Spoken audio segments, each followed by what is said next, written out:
À côté de vous, il y a le Oui. fameux Guillaume Meurice. Aïe, aïe, Le aïe. seul, l'unique. Enfin, le Ouais. fameux. Faut se calmer quand même. Ouais. Mais moi, je suis allé au salon du Bourget, figurez-vous, c'est chez vous, ça. salon aéronautique où les avions décollent, voltigent et piquent, tel Serge Dassault dans les caisses de Corbeil-Essonnes. Et Dassault, il va en être question dans cette chronique parce que je me suis intéressé au Rafale, le célèbre avion Rafale. Je me suis même placé devant le stand Dassault où était exposée cette fierté française. Et je dois vous dire, putain, quel succès ce Rafale. C'est lui qu'il fallait prendre à Europe 1 pour remonter les audiences. En plus, il vous aurait coûté moins cher que Patrick Cohen, je pense. Le Rafale, c'est seulement quelques dizaines de passe un millions d'euros. message. À côté de Patoche, chez Cadeau. Et en plus, c'est un avion dit intelligent. Hein. Ça vous aurait changé de Raphaël Enthoven. Mais bon, non, on n'est pas là. Tellement gratuit. Voilà, pour parler de repas. Revenons à notre Rafale et à ses fans. Et on commence avec une dame. C'est un bel engin quand même, surtout quand il fait les descentes en pic. Mais est-ce qu'un engin de mort peut être un bel engin? Est-ce que ça doit automatiquement ou impérativement être un engin de mort? Ah ben, disons qu'il transporte des missiles quand même. Oui, mais il n'est pas obligé de les lancer. Ah, bien vu. Ah, papa. Alors, si c'est de la déco, je dis ça va. Ok, non, mais c'est vrai. Moi-même, quand je vois un djihadiste avec une Kalachnikov en bandoulière, je me dis, bon, ben, il n'est pas obligé de l'utiliser, le gars. Je me dis même parfois, oh, le joli collier. Voilà. Alors, attention, pas de procès, attention.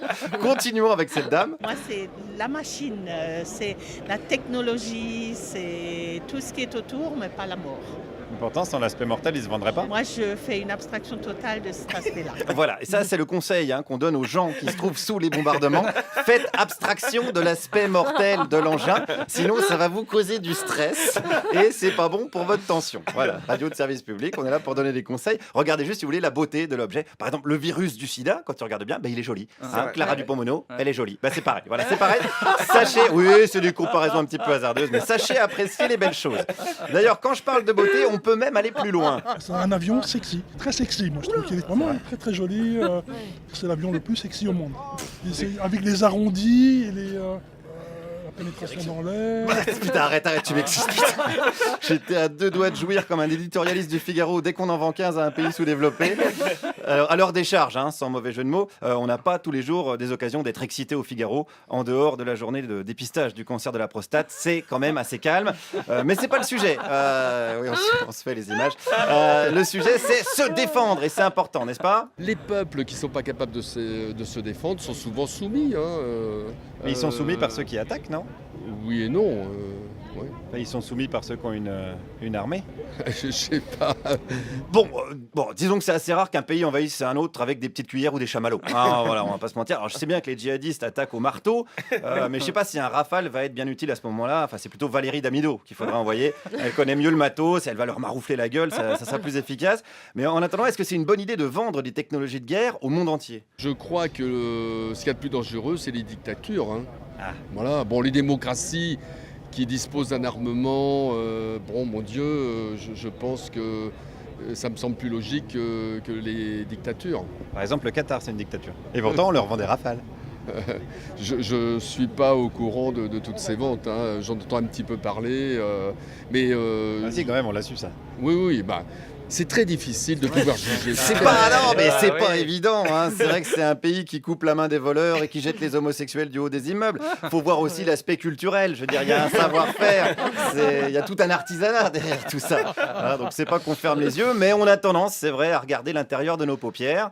N'est-ce pas, monsieur? Écoutez, si on met beaucoup d'argent et c'est nos impôts à en construire, autant que ce soit une réussite.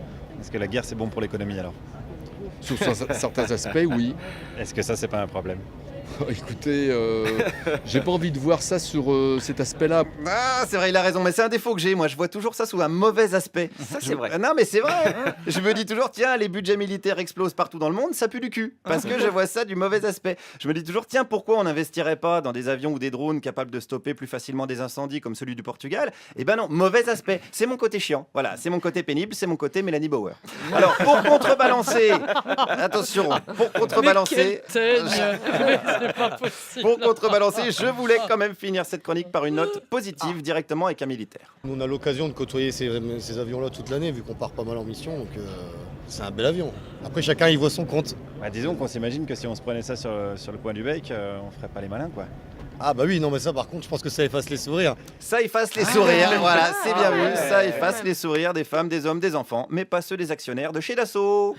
Guillaume Meurice. Ah, Merci pour tout.